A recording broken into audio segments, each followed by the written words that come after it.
به ونتوكل عليه ونعوذ بالله من شرور أنفسنا وسيئات أعمالنا من يهده الله فلا مضل له ومن يضلل فلا هادي له وأشهد أن لا إله إلا الله وحده لا شريك له وأشهد أن محمدا عبده ورسوله أرسله بالهدى ودين الحق ليظهره على الدين كله ولو كره المشركون اللهم صل على محمد وعلى آل محمد كما صليت على إبراهيم وعلى آل إبراهيم إنك حميد مجيد اللهم بارك على محمد وعلى آل محمد كما باركت على إبراهيم وعلى آل إبراهيم إنك حميد مجيد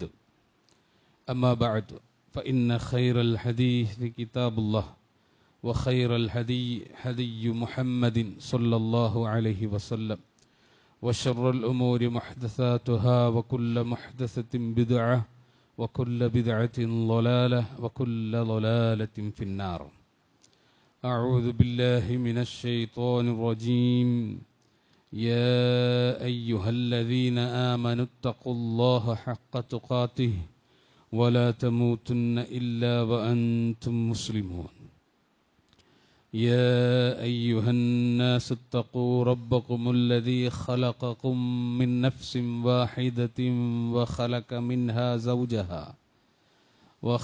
منها زوجها وبث منهما رجالا كثيرا ونساء واتقوا الله الذي تساءلون به والأرحام إن الله كان عليكم رقيبا يا أيها الذين آمنوا اتقوا الله وقولوا قولا سديدا يصلح لكم أعمالكم ويغفر لكم ذنوبكم ومن يطع الله ورسوله فقد فاز فوزا عظيما بسم الله الرحمن الرحيم حنفاء لله غير مشركين به ومن يشرك بالله فكأنما خر من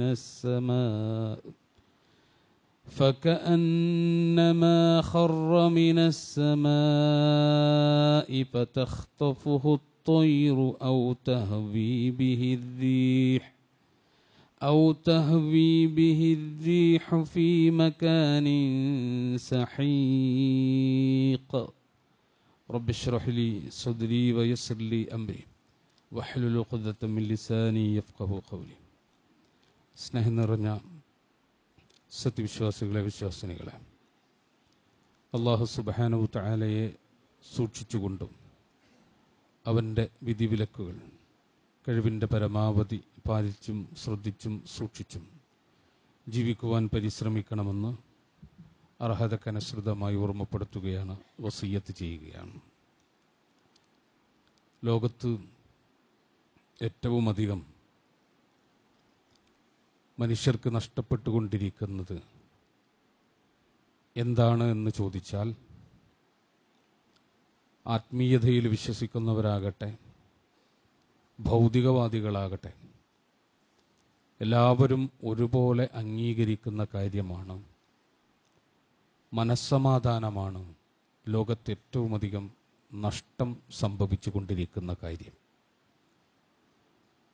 നമുക്ക് കഴിഞ്ഞ കാലങ്ങളെക്കാളധികം സാമ്പത്തിക വളർച്ചയുണ്ട്.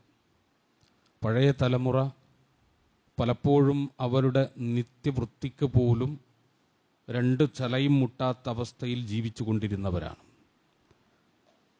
95% ജനങ്ങളും കഴിഞ്ഞ ഒരു ജനറേഷൻ, നമുക്ക് തൊട്ടു മുമ്പുള്ളൊരു ജനറേഷനിൽ പാവപ്പെട്ടവരായിരുന്നു, നിർധനരായിരുന്നു. ഒരു 5% ആളുകളാണ് ആ കാലഘട്ടങ്ങളിൽ സമ്പന്നതയുള്ള ആളുകളുണ്ടായിരുന്നത്. ഇന്നിപ്പോൾ മാറി. ഇന്ന് നമ്മുടെ സൊസൈറ്റിയെ നമ്മൾ പരിശോധിച്ചാൽ ഏറെക്കുറെ ഒരു 40% സാമ്പത്തിക അഭിവൃദ്ധിയുള്ള ആളുകളുണ്ട്. നമ്മൾ നോക്കുക, 5% നിന്ന് 40% ചുരുങ്ങിയത് എന്ന വളർച്ച, 35% വളർച്ച സാമ്പത്തികമായ അഭിവൃദ്ധിയുടെ കാര്യത്തിൽ മനുഷ്യ സമൂഹം കൈവരിച്ചിട്ടുണ്ട്. ഇന്ന് പട്ടിണി കിടക്കുന്നവർ കുറവാണ്. നമ്മുടെ ഈ പള്ളിയിൽ നമ്മൾ നോക്കൂ, എത്ര ആളുകൾ പട്ടിണി കിടക്കുന്നവരുണ്ട്. പഴയ കാലത്ത് ജുമുഅത്ത് പള്ളികളിൽ ഖുത്ബകൾ ശ്രവിക്കാൻ വന്നിരുന്നവർ ദരിദ്രരായിരുന്നു, ഭക്ഷണമില്ലാത്തവരായിരുന്നു. ഒരു പക്ഷേ തലേ ദിവസം ഭക്ഷണം കഴിക്കാത്ത, അന്ന് കാലത്തെ പ്രാതൽ കഴിക്കാനില്ലാത്ത ആളുകളായിരുന്നു അന്ന് പള്ളിയിൽ വന്നിരുന്നത്. ഞാൻ പറഞ്ഞത് ദാരിദ്ര്യത്തിൻ്റെ തോത് കുറഞ്ഞു എന്നല്ല, സമ്പന്നത വർദ്ധിച്ചിട്ടുണ്ട്. ദരിദ്രരായ ആളുകൾ ഇഷ്ടം പോലെ ഉണ്ട്, പക്ഷേ സമ്പന്നത വർദ്ധിച്ചിട്ടുണ്ട്. സ്വാഭാവികമായിട്ട് നമ്മൾ വിചാരിക്കുന്നത് സമ്പന്നത വർദ്ധിക്കുമ്പോൾ മനുഷ്യൻ കൂടുതൽ സമാധാനമുള്ളവനാകണ്ടേ, മനുഷ്യൻ കൂടുതൽ മനസ്സുഖമുള്ളവനായി മാറണ്ടേ. പക്ഷെ നേരെ മറിച്ചാണ് കാണുന്നത്. സമ്പന്നത അധികരിക്കും തോറും മനുഷ്യർക്കിടയിൽ മനസ്സമാധാനമില്ലാത്ത അവസ്ഥ കടന്നു വരികയാണ്, മനസ്സുഖമില്ലാത്ത അവസ്ഥ കടന്നു വരികയാണ്. അപ്പൊ സമ്പത്തും മനസ്സുഖവും, സമ്പത്തും സ്വാസ്ഥ്യ ജീവിതവും സന്തുഷ്ട ജീവിതവും തമ്മിൽ അത്ര വലിയ ബന്ധമൊന്നും ഇല്ല എന്ന് നമ്മൾ തിരിച്ചറിഞ്ഞു തുടങ്ങിയിരിക്കുക.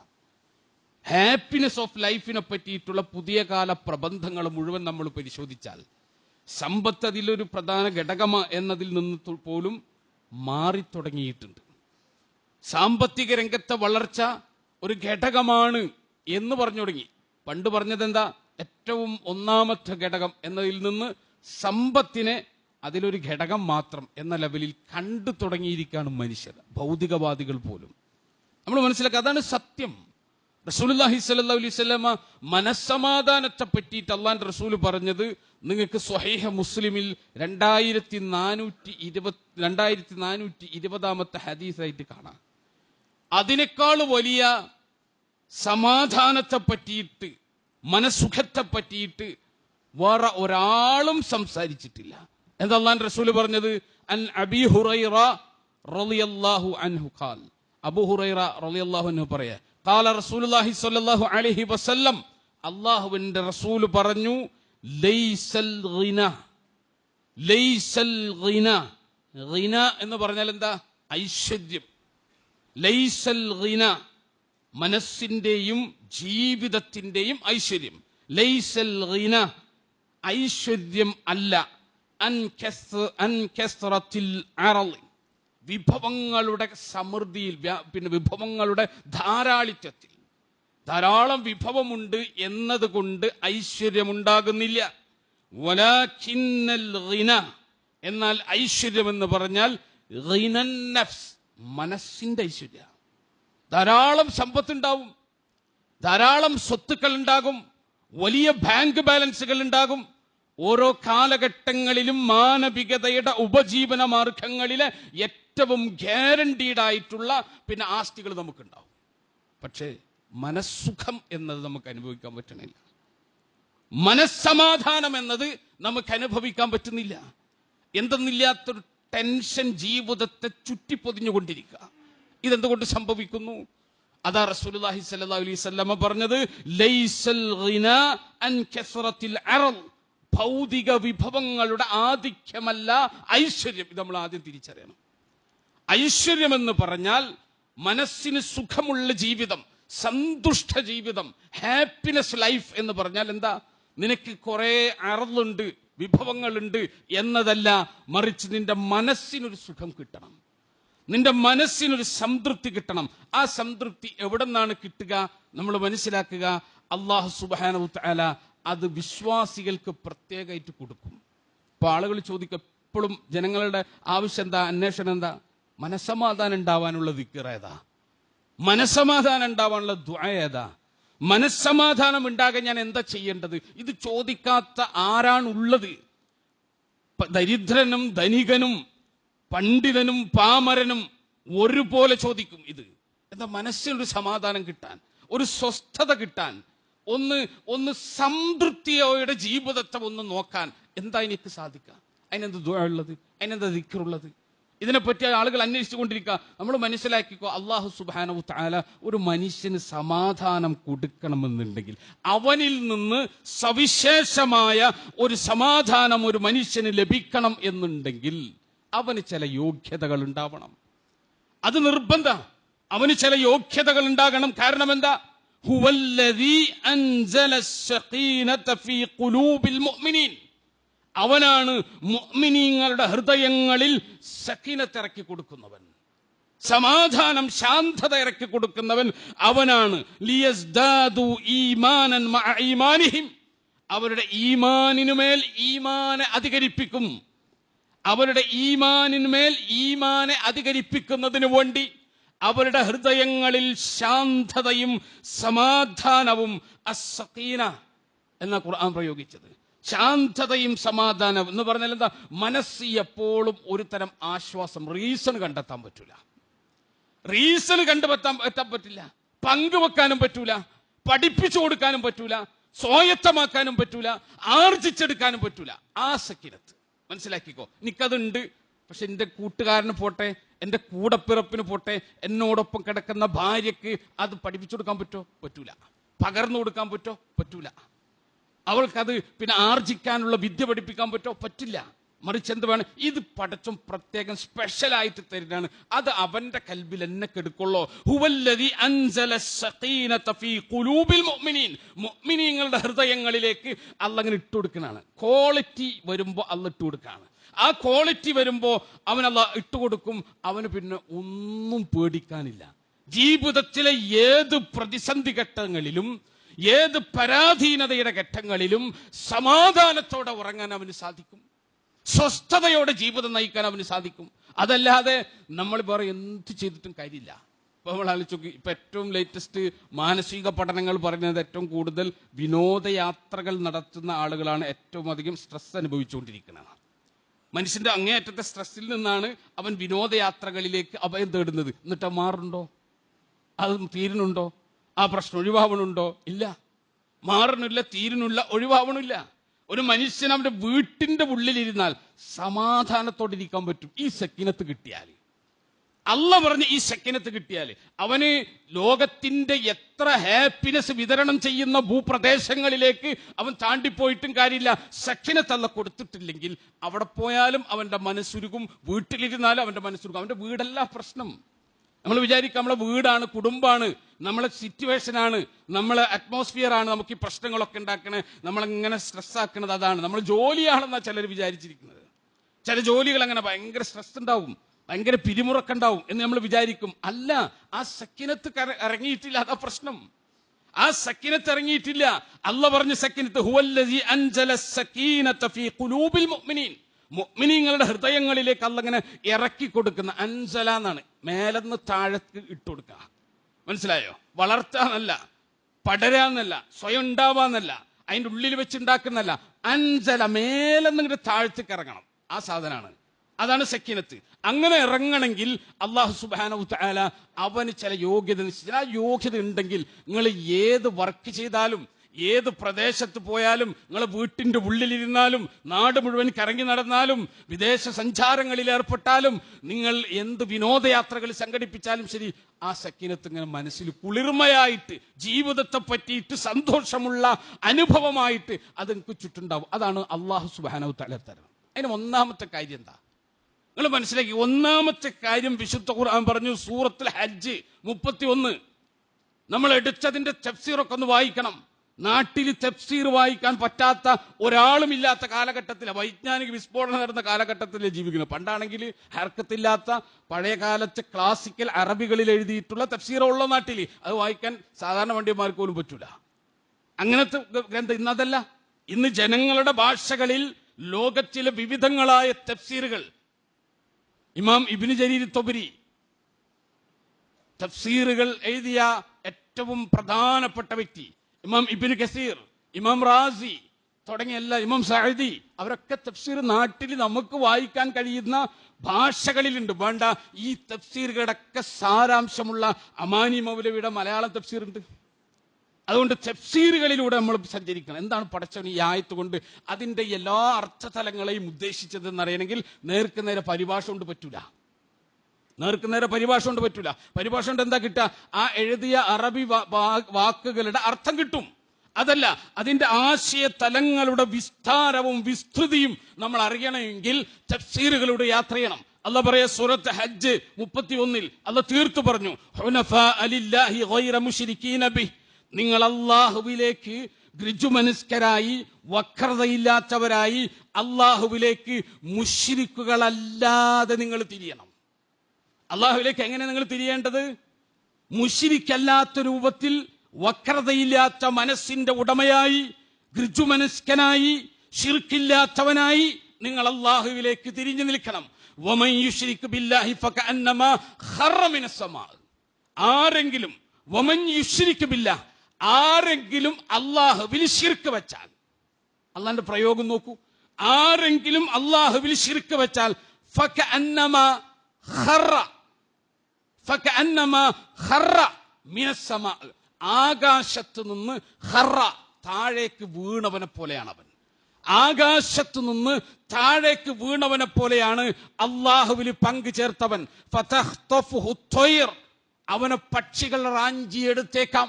ആകാശത്തു നിന്ന് അവൻ വീഴുകയും ഭൂമിയിൽ എത്താതിരിക്കുന്ന ആ സമയത്തിൻ്റെ ഉള്ളിൽ എന്തൊക്കെ സംഭവിക്കും? അവനിങ്ങനെ വീണുകൊണ്ടേ ഇരിക്കുന്ന സമയത്ത് ഫതഖ്തഫുഹു ത്വയ്ർ, പക്ഷികൾ അവനെ റാഞ്ചിയെടുത്തേക്കാം. ഔ തഹ്വീ ബിഹി റീഹ്, അല്ലെങ്കിൽ കാറ്റ് അവനെ കൊണ്ട് തള്ളിയേക്കാം. ഫീ മകാനിൻ സഹിക്, വിദൂരമായ ഏതെങ്കിലും സ്ഥലങ്ങളിലേക്ക് അതുകൊണ്ട് തള്ളിയേക്കാം. എന്ന് പറഞ്ഞാൽ എന്താ അതിന്റെ അവസ്ഥ? ഗതിയില്ല. ഒരുത്തൻ ആകാശത്തുനിന്ന് വീണാൽ, അങ്ങനെ വീണ ഭൂമിയിൽ പതിക്കുന്നതിന് മുമ്പ് അവൻ മരിക്കും. നമുക്കറിയാം, ആധുനിക സയൻസിന്റെ അകമ്പടിയോടെ നമ്മൾ മനസ്സിലാക്കുന്നു, നിശ്ചിത സമയത്തിന്റെ അധിക സമയദൈർഘ്യം വീഴ്ചക്കുണ്ടെങ്കിൽ താഴേക്ക് എത്തുന്നതിന് മുമ്പ് ഓക്സിജന്റെ അഭാവം കൊണ്ടോ ഹാർട്ട് അറ്റാക്ക് കൊണ്ടോ അയാൾ മരിച്ചേക്കും നമുക്കറിയാം. പക്ഷെ അള്ളാഹുവിന്റെ ഉപമം നോക്കൂ, ആകാശത്തുനിന്നൊരുത്തം വീഴാണ്. ആകാശത്തുനിന്നൊരുത്തം വീഴുമ്പോ എന്തായിരിക്കും? അവൻ ഭൂമിയിലേക്ക് ജീവനോടെ അവന്റെ വീഴ്ച തുടരുകയാണെങ്കിൽ അവന്റെ അവസ്ഥ എന്താ? അവന്റെ അവസ്ഥ എന്താ? ആ അവസ്ഥ എന്ന് പറഞ്ഞാൽ അതിങ്ങനെ അങ്ങോട്ട് പോകാം ഇങ്ങോട്ട് പോകാം, ഗതിയില്ലാത്തവനായി, ഗതി കെട്ടവനായി, മനസ്സമാധാനമില്ലാത്തവനായി അവന്റെ വീഴ്ചയിലുടനീളം അവൻ അനുഭവിച്ചു കൊണ്ടിരിക്കുമെന്നാണ് അള്ളാഹു സൂചിപ്പിക്കുന്നത്. അതുപോലെയാണ് ഭൂമിയിൽ ശിർക്ക് വെച്ചവൻ. മനസ്സിലാക്കുക, ഭൂമിയിൽ ശിർക്ക് വെച്ചവൻ അങ്ങനെയാണ്. അവന് സമാധാനം ഉണ്ടാവില്ല, അവന് സ്വസ്ഥത ഉണ്ടാവില്ല. അല്ലാഹു സുബ്ഹാനഹു തആല ജീവിതത്തിന്റെ ശരിയായ ഹാപ്പിനെസ് ആസ്വദിക്കാൻ അവൻ അനുവദിക്കില്ല. താൽക്കാലികമായ ആശ്വാസങ്ങൾ, ആ ആശ്വാസത്തിന് ശേഷമോ അതിനേക്കാൾ വലിയ പ്രശ്നം. നിങ്ങൾ ശ്രദ്ധിച്ചിട്ടില്ലേ? മുശ്രിക്കുകളുടെ പ്രശ്നങ്ങൾ തീരൂലല്ലോ. ജീവിതത്തിൽ ശിർക്ക് ചെയ്യുന്നവൻ, അല്ലാഹു അല്ലാത്തവരിലേക്ക് പോയവൻ, അവനെപ്പറ്റി നിങ്ങൾ അന്വേഷിച്ച് നോക്കൂ. അവൻ ആദ്യത്തെ ജാറത്തിൽ പോകുമ്പോ, ആദ്യത്തെ പ്രതിഷ്ഠയെ കാണുമ്പോ, ആദ്യത്തെ ക്ഷേത്രത്തിലേക്ക് പോകുമ്പോ അവൻ പറയും, നല്ല വിളിപ്പുറത്തുള്ള ആളാ, ഉത്തരപ്പ കിട്ടും. പിന്നെ അവൻ എവിടെ കാണാം? അടുത്ത ജാറത്തിൽ കാണാം, അടുത്ത ക്ഷേത്രത്തിൽ കാണാം, അടുത്ത ആൾ ദൈവത്തിന്റെ അടുത്ത് കാണാം. കാരണം എന്താ? അവൻ കൊടുത്ത സമാധാനം ഇപ്പൊ പോരാണ്ടായി, അവിടുന്ന് കിട്ടിയ സമാധാനം പോരാണ്ടായി. പിന്നെയോ വേറെ സ്ഥലത്ത് കാണാം. കാരണം എന്താ?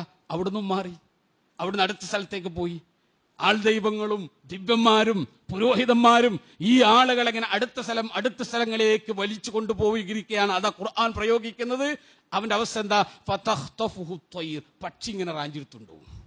പക്ഷികൾ അവനെ റാഞ്ചിയെടുത്ത് കൊണ്ടുപോകും. ഔ തഹ്വീ ബിഹി റീഹ്, അല്ലെങ്കിൽ കാറ്റ് കൊണ്ട് തള്ളും. ഫി മകാനിൻ സഹീക്, വിദൂരമായ സ്ഥലങ്ങളിലേക്ക്. ഒരിക്കൽ അങ്ങോട്ട് കൊണ്ടുപോകും, പിന്നെ ഇങ്ങോട്ട് കൊണ്ടുപോകും. അല്ലാഹ് പറയാം, ഇങ്ങനെ ആടിക്കളിക്കുന്ന മാനസികാവസ്ഥയിലേക്ക് അള്ളാഹു അവരെ നയിക്കും. മാത്രമല്ല, വിശുദ്ധ ഖുർആൻ പറഞ്ഞു, സൂറത്തുൽ ബഖറ 257 ആയത്ത്, ശിർക്ക് വെക്കുന്ന ആളുകൾക്ക് അള്ളാഹു കൊടുക്കുന്നത് എന്താ? അവർക്ക് ഇരുട്ട് മാത്രമാണ്. അള്ളാഹു കൊടുക്കുന്നത്. അല്ലാഹു വലിയുല്ലദീന ആമനു, അല്ലാഹുവാണ് ഈമാനുള്ളവരുടെ വലിയാരാ? അല്ലാഹുവാണ്. രക്ഷാധികാരി അല്ലാഹുവാണ്. യുഖ്രിജുഹും മിനദ്ദുലുമാതി ഇലന്നൂർ, അല്ലാഹ് എവിടേക്കാ കൊണ്ടുപോവാ? അല്ലാഹ് അവൻ വിലായത്തുള്ള ആളുകൾ എവിടേക്ക് കൊണ്ടുപോവുക? അല്ലാഹു കൊണ്ടുപോകുന്നത് യുഖ്രിജുഹും മിനദ്ദുലുമാതി ഇലന്നൂർ, ഇരുട്ടിന്ന് വെളിച്ചത്ത് കൊണ്ടുപോകും. അല്ലാഹനാണ് നമ്മൾ വിളിക്കണമെങ്കിൽ, ജീവിതത്തിൽ അല്ലാഹ് മതിയെന്ന് തീരുമാനിച്ചാൽ, ഹസ്ബി അല്ലാഹ് എന്ന് നമ്മൾ പറഞ്ഞാൽ, നമുക്ക് ആ അല്ലാഹ് എന്ത് ചെയ്തു തരും?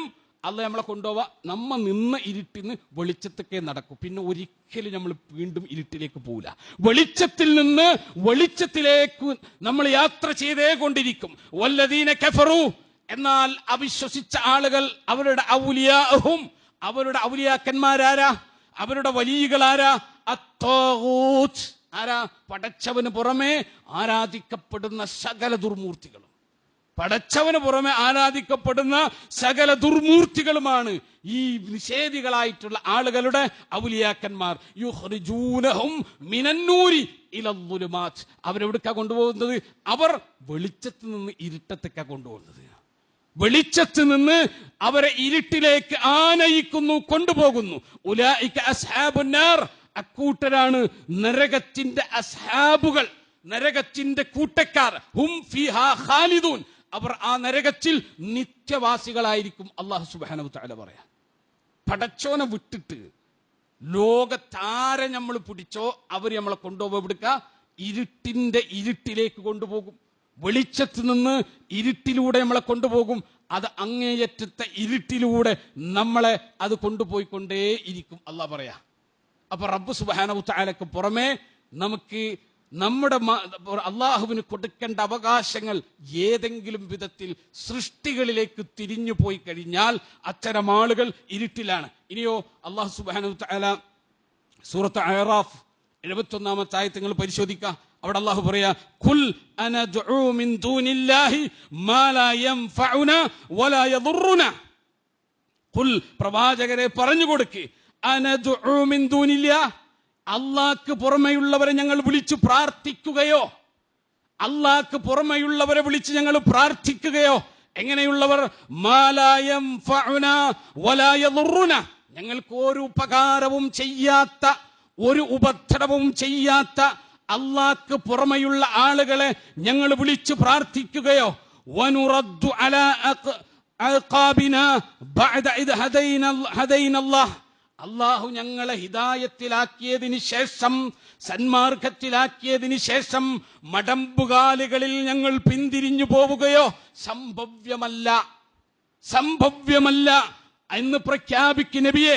എന്നിട്ട് പറയാ, കല്ലദീ ഇസ്തഹവത്ഹു ശയാതീനു ഫിൽ അർളി ഹൈറാന, ശൈത്താൻമാർ വഴി തെറ്റിച്ചു കൊണ്ടുപോയി അന്താളിച്ച് നിൽക്കുന്ന പരിഭ്രമചിത്തന്മാരെ പോലെ ഞങ്ങളായിത്തീരുകയോ. നോക്കൂ, ശിർക്ക് ചെയ്യുന്നവരെ പറ്റി അല്ലാഹ് പറയാ, അവരുടെ അവസ്ഥ എന്താ? ശൈത്താൻ വിജനമായ ഒരു പ്രദേശത്ത് വഴി തെറ്റിച്ചിട്ട് അങ്ങനെ പരിഭ്രമചിത്തനായിട്ട്, ഭ്രാന്തനായിട്ട്, പേടിച്ചിട്ട്, അവന് സ്വയം എന്ത് ചെയ്യണമെന്നറിയാതെ പരിഭ്രമചിത്തനായി ഭൂമിയിൽ അലഞ്ഞു നടക്കുന്ന, തന്റെ വഴിയറിയാതെ കഷ്ടപ്പെട്ട് നടക്കുന്നവന്റെ അതേ മാനസികാവസ്ഥയിലേക്ക് ആരെ അല്ലാഹ് നയിക്കും? അല്ലാഹു അല്ലാത്തവരെ വിളിച്ച് പ്രാർത്ഥിച്ചവരെ മുഴുവൻ അല്ലാഹ് നടത്തും. അല്ലാഹ് നടത്തും. സമാധാനം ഉണ്ടാവൂല, സ്വസ്ഥത അവർക്കുണ്ടാവില്ല. വീണ്ടും അല്ലാഹ് പറയുന്നു, സുന്ദരമായ ഉപമയിലൂടെ അല്ലാഹ് പഠിപ്പിക്കുന്നു, ലഹു ദഅവത്തുൽ ഹഖ്, അല്ലാഹുവിനാണ് ശരിയായ മുറപ്രകാരമുള്ള പ്രാർത്ഥന. ആർക്കാ? അല്ലാഹുവിനാണ്. വല്ലദീന യദ്ഉന മിൻ ദൂനിഹി, അവന് പുറമെ നിങ്ങൾ വിളിച്ച് പ്രാർത്ഥിക്കുന്നവർ, ലാ യസ്തജീബൂന ലഹും ബിശൈഇൻ, നിങ്ങൾക്ക് ഒരു കാര്യവും അവർ ഉത്തരം ചെയ്യില്ല. കബാസിതി കഫൈഹി ഇലൽ മാഇ ലിയബ്ലുഗ ഫാഹു, തന്റെ വായിലേക്ക് വെള്ളം വരാൻ വേണ്ടിയിട്ട്, തന്റെ വായിലേക്ക് വെള്ളം വരാൻ വേണ്ടിയിട്ട് ദാഹിച്ച് അവശനായവൻ, അവൻ തന്റെ കൈകൾ നീർത്തിയിരിക്കുകയാണ്. കബാസിത്തി കഫൈഹി, രണ്ട് കൈപ്പത്തികളും അവൻ ആ വെള്ളത്തിലേക്ക് ഇങ്ങനെ ഇട്ടിരിക്കുകയാണ്. അവന്റെ വായിലേക്ക് ആ വെള്ളം വരുമോ? വെള്ളം വരില്ല. ഫമാ ഹുവ ബിബാലിഗ്, ആ വെള്ളം എത്തില്ല. ദാഹിച്ച അവശനായ മനുഷ്യൻ കിണറ്റിൽ കൈ ഇങ്ങനെ നീർത്തിപ്പിടിച്ചിരുന്നാൽ അവന്റെ വായിലേക്ക് ആ വെള്ളത്തോ? എത്തൂല. വെള്ളം അടിയിലുണ്ടാവും, അവന്റെ കൈ അതിന് നേരെ നീർത്തിയിട്ടുണ്ടാവും. വെള്ളം എടുക്കണമെങ്കിൽ അത് കോരിയെടുക്കണം. എന്നിട്ട് വായിലേക്കൊഴിക്കണം. ഈ പ്രവൃത്തി ഒന്നും ചെയ്യാതെ ഒരുത്തൻ കൈയിങ്ങനെ വെള്ളത്തിന്റെ നേരെ നീർത്തിയിരുന്നാൽ അവന്റെ വായിലേക്ക് വെള്ളമെത്തുമോ? അവന്റെ വിശപ്പ് മാറുമോ? അവന്റെ ദാഹം ശമിക്കുമോ? ഒന്നും ഉണ്ടാവാൻ പോകുന്നില്ല. ഇതുപോലെയാണ് ഒരുത്തൻ അല്ലാഹു അല്ലാത്തവരിലേക്ക് കൈ നീട്ടിയാൽ അവൻ വെള്ളത്തിലേക്ക് ദാഹാർത്തനായി കൈനീട്ടിയവനെ പോലെയാണ്.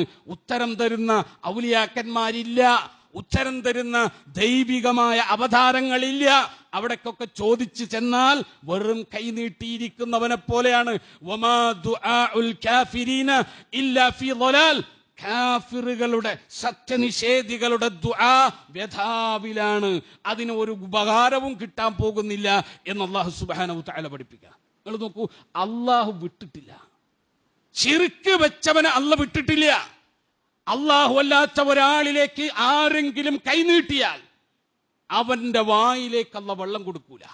ദാഹാർത്തനായി അവൻ അലഞ്ഞു ജീവിക്കും.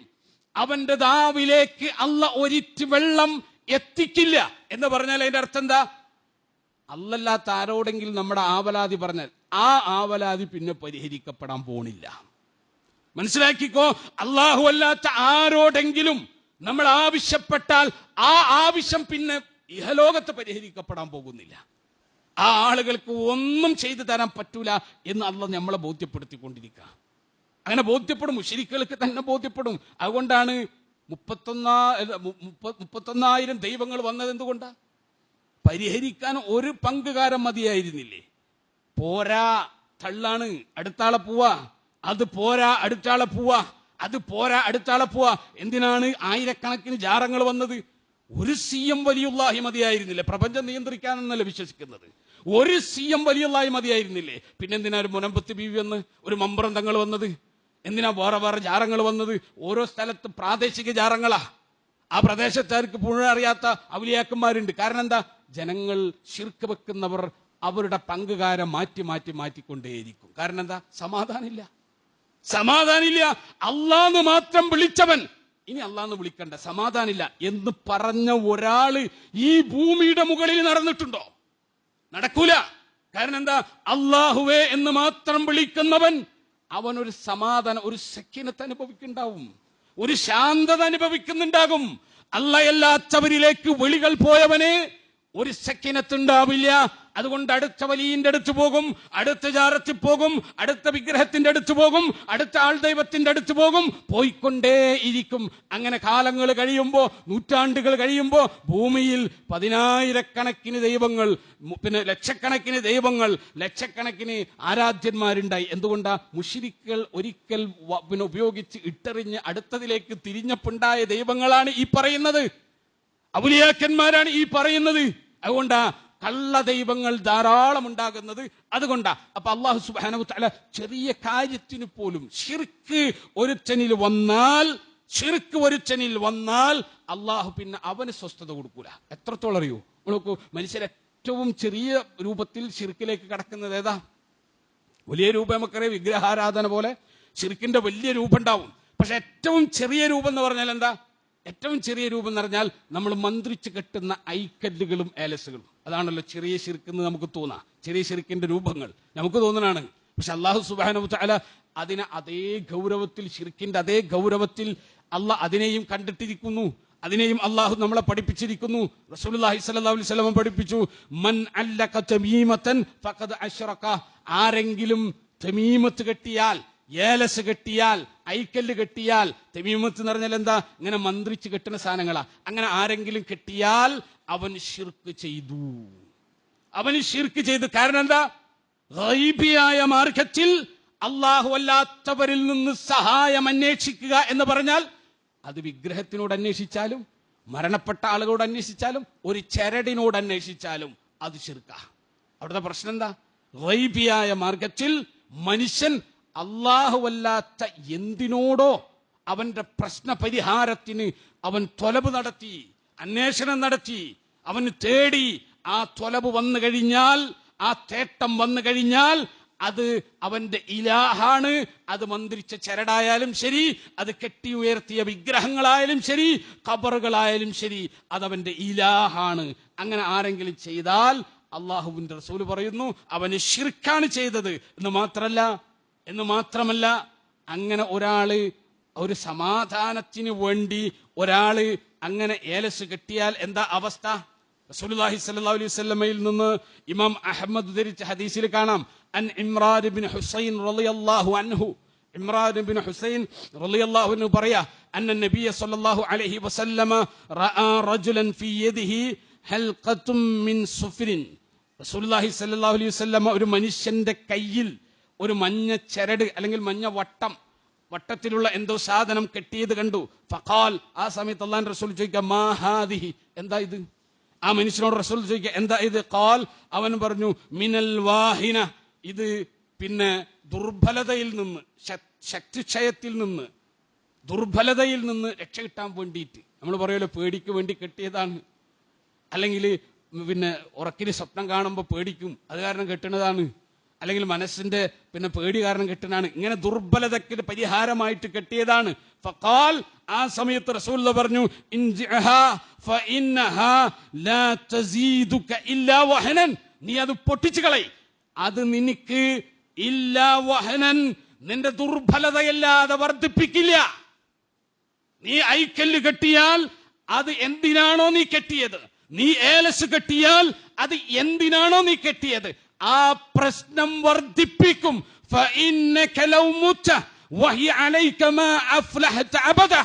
അത് കെട്ടിയിട്ടാണ് നീ മരിച്ചതെങ്കിൽ ഒരിക്കലും നീ വിജയിക്കാൻ പോകുന്നില്ല എന്ന് റസൂലുള്ളാഹി സ്വല്ലല്ലാഹു അലൈഹി വസല്ലം പഠിപ്പിക്കുക. നമ്മൾ എന്തിനാ കെട്ടുന്നത്? രോഗം മാറാനാ? ആ രോഗം വർദ്ധിപ്പിക്കും അള്ളാഹു. നമ്മൾ എന്തിനാ കെട്ടുന്നത്? നമ്മളെ പേടി മാറാനാണോ? ആ പേടി വർദ്ധിപ്പിക്കും. നമ്മൾ എന്തിനാണ് ഈ സാധനങ്ങൾ ഉപയോഗിക്കുന്നത്? മന്ത്രിച്ച ചരടുകൾ ഉപയോഗിക്കുന്നത് എന്തിനാ? ആ പ്രശ്നം അല്ലാഹ് വർദ്ധിപ്പിച്ചു തരും. അതുകൊണ്ട് ആയിഷ ബീവി പറഞ്ഞത്, മൻ തഅല്ലഖ വദഅ, ആരെങ്കിലും രക്ഷയുടെ വളയം കെട്ടിയാൽ അല്ലെങ്കിൽ രക്ഷാ ചരട് കെട്ടിയാൽ ഫലാ വദഅ അല്ലാഹു ലഹു, അവൻ അല്ലാഹു രക്ഷ കൊടുക്കാതിരിക്കട്ടെ. ആരെങ്കിലും രക്ഷയുടെ പിന്നെ മാർഗങ്ങൾക്ക് വേണ്ടി ഇത്തരം ചരടുകൾ കെട്ടിയാൽ അവന് അല്ലാഹു രക്ഷ കൊടുക്കാതിരിക്കട്ടെ. നോക്കൂ, സഹാബികൾ അങ്ങനെ വിശ്വസിച്ചു. ഇമാം അഹ്മദും ഇമാം തുർമുദിയും അബ്ദുല്ലാഹിബ്നു ഉഖൈമിൻ റളിയല്ലാഹു അൻഹുവിൽ നിന്ന് നിവേദനം ചെയ്യുന്ന ഒരു അസറിൽ കാണാം, അദ്ദേഹം പറയാ, മൻ തഅല്ലക ശൈഅൻ, ആരെങ്കിലും എന്തെങ്കിലും കിട്ടിയാൽ, അത് ഐക്കല്ലാവാം, ഏലസാവാം, ചരടാവാം, എന്താ വേറെ എന്തൊക്കെ ഉണ്ടോ, മന്ത്രിച്ച നൂലുകൾ വേറെ എന്തൊക്കെ ഉണ്ടോ, കാര്യകാരണ ബന്ധത്തിന് അതീതമായിട്ട് നമ്മുടെ ദോഷം തടുക്കുന്ന, നമുക്ക് ഗുണം തരുന്ന എന്തെല്ലാം നൂലുണ്ടോ, വള്ളിയുണ്ടോ, വളയമുണ്ടോ, അതിനെ എല്ലാം ചേർത്ത് അദ്ദേഹം പറയാ, മൻ തഅല്ലക ശൈഅൻ, ആരെങ്കിലും എന്തെങ്കിലും കെട്ടിത്തൂക്കിയാൽ ഉക്കില ഇലൈഹി, അവനെ അതിലേക്ക് ഏൽപ്പിക്കും. അല്ലാഹ് പിന്നെ അവനെ നോക്കൂല, അത് തീർത്തോട്ട് അവന്റെ പ്രശ്നം, അല്ലാഹ് തീർക്കില്ല എന്ന് അദ്ദേഹം നമ്മളെ പഠിപ്പിക്കുകയാണ്. നോക്കൂ, ഈ സഹാബികൾ അങ്ങനെ ചെയ്തു എന്ന് മാത്രമല്ല, ആരെങ്കിലും അത് കെട്ടുന്നത് കണ്ടാൽ അത് ശിർക്കാണ്, പൊട്ടിച്ചു കളയണമെന്ന് അവർ വളരെ ഗൗരവത്തോടു കൂടി പഠിപ്പിച്ചത് നമുക്ക് കാണാം. ഇബ്നു അബി ഹാത്തിം റളിയല്ലാഹു അൻഹു പറയാണ്, അൻ ഹുദൈഫ റളിയല്ലാഹു അൻഹു തൊട്ട് പറയാണ്, അന്നഹു റഅ റജുലൻ ഫീ യദിഹി ഖൈതും മിൻ ഹുമ്മ, ഒരു മനുഷ്യൻ പനിയിൽ നിന്ന് രക്ഷപ്പെടാൻ വേണ്ടിയിട്ട് ഒരു ചരട് കെട്ടിയിരിക്കുന്ന മനുഷ്യനെ ഹുദൈഫ റളിയല്ലാഹു അൻഹു കണ്ടു. അദ്ദേഹം ഒരു പനി വന്ന ഒരു മനുഷ്യനെ സന്ദർശിച്ചപ്പോൾ അയാളെ കൈമുണ്ട് ഒരു ചരട്. അപ്പൊ എന്തിനായി ചരട് കെട്ടിയതെന്ന് ചോദിച്ചപ്പോ പനി മാറാൻ വേണ്ടി മന്ത്രിച്ച് കെട്ടിയതാ. ഫഖതഅഹു, അദ്ദേഹം ആ ചരട് വലിച്ചു പൊട്ടിച്ചു കളഞ്ഞു. വചല ഖൗലഹു, എന്നിട്ട് അദ്ദേഹം ഖുർആനിൽ നിന്നൊരു ആയത്തോതി. ഏതാ ആയത്ത്? വമാ യുഅ്മിനു അക്സറുഹും ബില്ലാഹി ഇല്ലാ വഹും മുശ്രികൂൻ, നിങ്ങളിൽ അധികവും ശിർക്ക് ചെയ്തുകൊണ്ടല്ലാതെ അള്ളാഹുവിൽ വിശ്വസിക്കുന്നില്ല. ചരട് കിട്ടിയപ്പോഴാ, ശിർക്ക് ചെയ്തുകൊണ്ടല്ലാതെ നിങ്ങളിൽ ഒരാളും അള്ളാഹുവിൽ വിശ്വസിക്കുന്നില്ല എന്ന് അദ്ദേഹം വിശദീകരിച്ചു തരുന്നു. അതുകൊണ്ട് വിശ്വാസികളെ ഒരു സ്ഥലത്തും ഒരു രംഗത്തും റസൂലുള്ളാഹി സ്വല്ലല്ലാഹു അലൈഹി വസല്ലമയോ അള്ളാഹുവോ അല്ലല്ലാത്തവരിൽ നിന്ന് ഗൈബിയായ മാർഗത്തിൽ ഒരു പ്രതീക്ഷ വെച്ച് പുലർത്തുന്ന സ്വഭാവത്തിന്റെ തരിമ്പ് പോലും വിട്ടിട്ടില്ല. സമാധാനം നമുക്ക് ലഭിക്കണോ, ആദ്യം നമ്മൾ ആകേണ്ടത് എൻ്റെ എല്ലാ പ്രശ്നങ്ങളും അള്ളാഹിനോട് മാത്രമേ പറയൂ, എൻ്റെ എല്ലാ പ്രയാസങ്ങളും അള്ളാഹ് മാത്രം പരിഹരിച്ചാൽ മതി എന്ന് നമ്മൾ തീരുമാനിക്കുന്ന, മുവഹിദാകുന്ന, പടച്ചവനെ മാത്രം വിളിച്ച് പ്രാർത്ഥിക്കുന്ന ആ ക്വാളിറ്റിയിലേക്ക്, യോഗ്യതയിലേക്ക് നമ്മൾ പ്രവേശിച്ചാൽ അള്ളാഹു സക്കീനത്ത് ഇറക്കി തരുന്നതിൻ്റെ ഒന്നാമത്തെ ക്വാളിറ്റിയായി. അള്ളാഹ് ആകാശത്ത് നിന്ന് അൻസല ഇറക്കുന്ന സക്കീനത്ത് ലഭിക്കാനുള്ള ഒന്നാമത്തെ ക്വാളിറ്റിയായി ഇൻഷാ അള്ളാഹ്. ഇനിയും ചില കാര്യങ്ങളുണ്ട്, അടുത്ത ഖുത്ബകളിൽ നമുക്ക് സൂചിപ്പിക്കാം. റബ്ബ് സുബ്ഹാനഹു തആല അവന്റെ സമ്പൂർണമായ സക്കീനത്ത് ഹൃദയങ്ങളിൽ സ്വീകരിക്കാൻ അള്ളാഹു നമുക്ക് ഭാഗ്യം നൽകുമാറാകട്ടെ. ജീവിതം മുഴുവൻ സമാധാനവും സന്തുഷ്ടമുള്ളതുമാക്കി അള്ളാഹു തീർക്കുന്ന ഭാഗ്യവാന്മാരിൽ അള്ളാഹു നമ്മേവരെയും ഉൾപ്പെടുത്തി അനുഗ്രഹിക്കുമാറാകട്ടെ.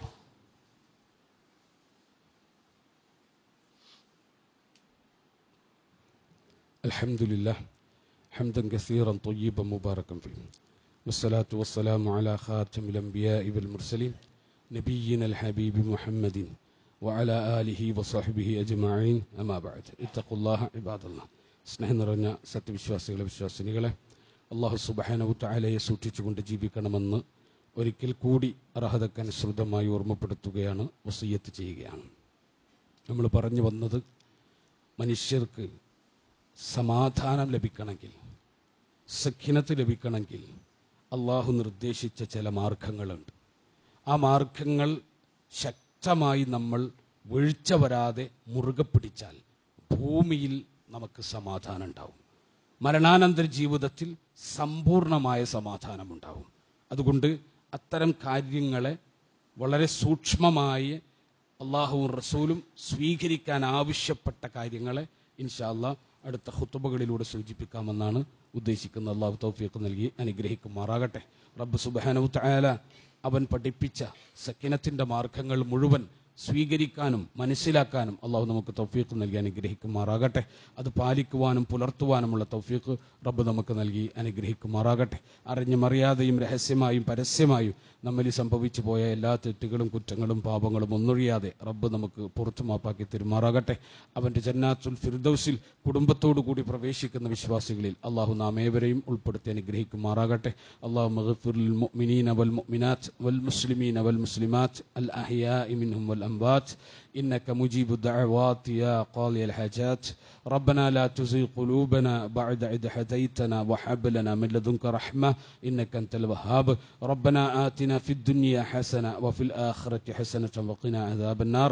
ربنا تقبل منا إنك أنت السميع العليم وتب علينا إنك أنت التواب الرحيم. آمين آمين برحمتك يا أرحم الراحمين. وآخر دعوانا الحمد لله رب العالمين. الصلاة والسلام على خاتم الأنبياء والمرسلين.